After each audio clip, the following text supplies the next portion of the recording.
chicken nor cubes. Gagamitin ko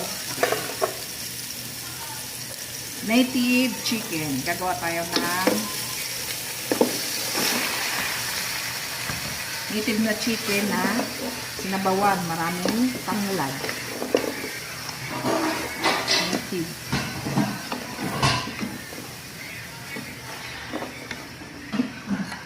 Yan natin ng asin. Madami ng asin kasi sasabawan naman natin para maglasa, no?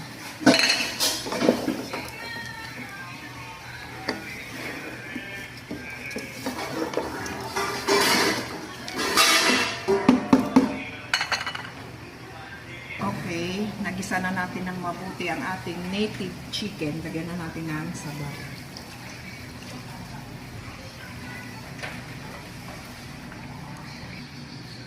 Dagdagan pa natin. Yan. Maraming sabaw yan. Okay. Yan. Malasa na siya kasi natimpla na natin. Mamaya dagdagan pa natin. Pakuluin natin muli.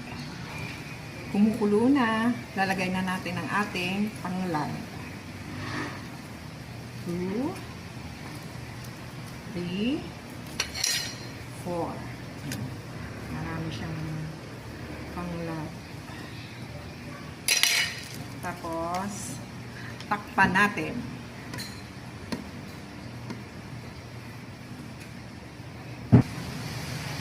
Okay, luto na ang ating native chicken with tanglad.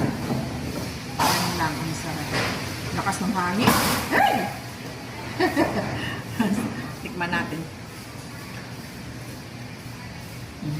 Sarap. Tama na ang timpla natin. Ito na ang ating chicken native. Native na chicken na may maraming tanglad. Okay. Pananghalian. Thank you for watching.